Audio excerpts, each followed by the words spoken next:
গত পরশুদিন না গতকালকে দেখেন না একটা পত্রিকায় লিখেছে ইউনূস সরকারকে অবৈধ সরকার, এবং আমি শিওর আগামী 1-2 মাসের ভিতরে বর্তমান সরকারকে অবৈধ সরকার লেখার লোকও রেডি হয়ে বসে আছে।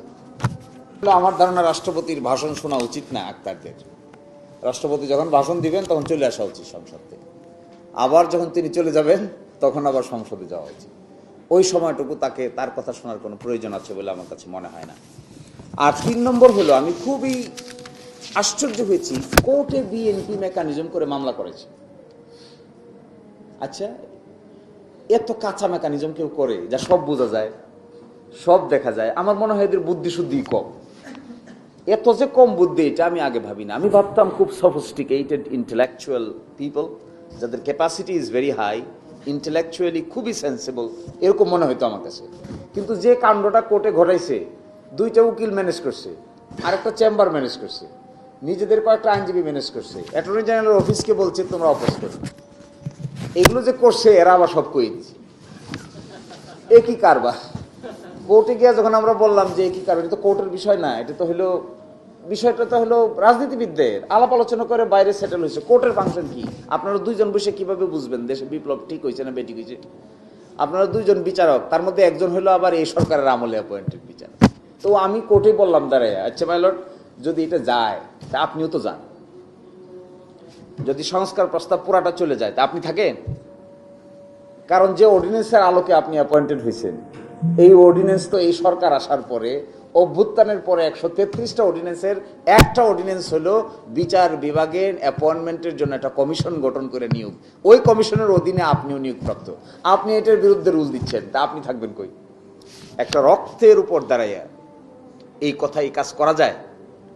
আশ্চর্য ব্যাপার। আমার তো ধারণা এই প্রতিটা চেয়ারের পিছনে ছোপ ছোপ রক্ত আছে, যে চেয়ারগুলোতে পরবর্তীতে সংস্কারের পরে যারা বসছে, 5ই আগস্টের পরে যারা এই চেয়ারগুলোতে বসছে, তাদের নিচে তো আমার ধারণা রক্তের ছাপ লেগে আছে চেয়ারের পরতে পরতে। এই কথা বলা যায়? বলে এটা বলে সঙ্গে প্রেসিডেন্ট আদেশ দিতে পারে না। তো কোর্টকে আমি সেদিনই বলেছিলাম আমাদের কথা শোনার কথা না, কিন্তু তারপরে এক্সট্রা অর্ডিনারি শুনেছে, সিনিয়র অ্যাডভোকেট অ্যাভয়েড করতে পারে না।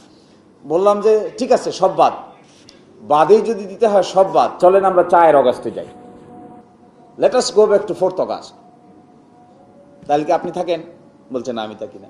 তাহলে ওই দিন বসে আদেশ দেন, একটা টাইম মেশিন আবিষ্কার করে আমরা 4th অগাস্টে যাই, আর এর মাঝখানে যা হয়েছে সব একেবারে রিসেট। স্টে সেফের ডাবল লেয়ার প্রোটেকশনই পিরিয়ডের হেভি ফ্লোর দিনগুলোতে আমাকে রাখে নিরাপদে। Stay safe.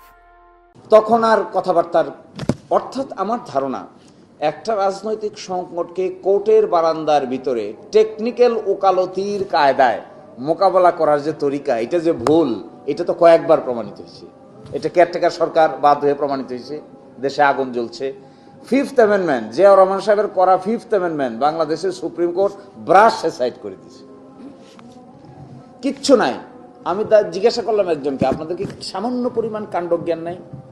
নিজেদের করা 5th অ্যামেন্ডমেন্ট, বাংলাদেশের one of the best ruler president Ziaur Rahman, তার করা 5th অ্যামেন্ডমেন্টের সব কিছু সুপ্রিম কোর্ট ব্রাশ সাইড করে দিয়েছে। আর আপনারা আবার এই বিপ্লবের পরে কতগুলো আদেশকে নিয়ে আবার কোর্টে আসছেন। একই কারবার। এটা কি সেন্সের অভাব নাকি? ফলে আমার কাছে মনে হয় যে একদিক থেকে মেজরিটি আছে, এই জন্য হয়তো ঘাড়ে জোর বেশি, কিন্তু মাথায় খুব জোর আসে বলে আমার কাছে মনে হয় না। যদি কারো মাথায় জোর থাকে তাহলে নিজেদের এই লফুলস নিয়ে কোর্টে যাওয়াটা একদম বোকামির দণ্ড ছাড়া কিছুই হবে। এটা কেমন বোকামি হচ্ছে? আচ্ছা বলেন, এখানে বলা আছে আইনে, এই আদেশ জারির অব্যবহিত পর অনুষ্ঠিতব্য জাতীয় সংসদ নির্বাচনের দিন এই আদেশ অনুসারে গণভোট অনুষ্ঠান করা হবে। তো গণভোট চ্যালেঞ্জ করছে, গণভোটের প্রশ্নকে চ্যালেঞ্জ করছে, তো নির্বাচন রয়ে গেছে। কি আশ্চর্য ব্যাপার! এত বোকা মানুষ হয়? গণভোটের 4টা প্রশ্ন, এই 4টা প্রশ্নকে বলছে কেন অসাংবিধানিক হবে না, আদালত রুলও দিয়েছে। তাহলে এই যে বাকি অংশ, একই দিনে যে জাতীয় সংসদ নির্বাচন হলো, তার কি হবে? মাথায় একদম না। এবং গত পরশুদিন না গতকালকে দেখেন না একটা পত্রিকায় লিখেছে ইউনূস সরকারকে অবৈধ সরকার, এবং আমি শিওর আগামী 1-2 মাসের ভিতরে বর্তমান সরকারকে অবৈধ সরকার লেখার লোকও রেডি হয়ে বসে আছে। এবং আমি বলছিলাম যে এটা হলো প্যান্ডোরার বক্স ওপেন করতেছেন, বুঝতেছেন না তো? তো কেউ বলে যে কেমন করে প্যান্ডোরার বক্স? যে এমন এক প্যান্ডোরা বক্স ওপেন করতেছেন যা ঘুরে ফিরে নিজের দিকে আসবে, এবং এমনভাবে নিজের দিকে আসবে যেটা আপনারা ট্যাকেল দিতে পারবেন না।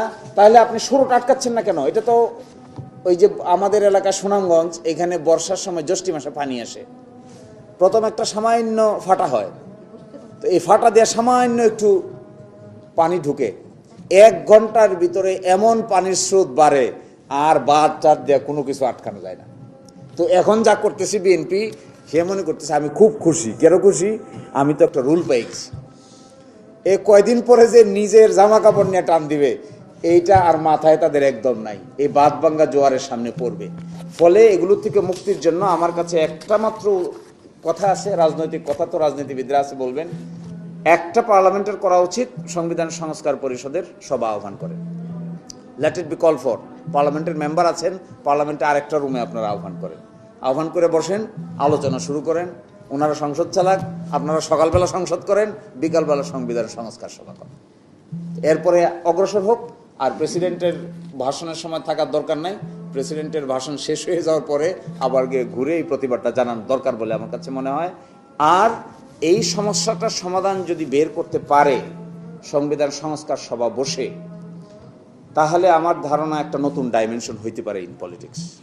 আর থার্ড হলো, আমি মনে করি একই সাথে কনস্ট্রাকটিভ ভূমিকা পালন করার জন্য এনসিপি সহ সকলেরই এই শ্যাডো মিনিস্ট্রির কনসেপ্টে গিয়ে সরকারের উপর একটা প্রচণ্ড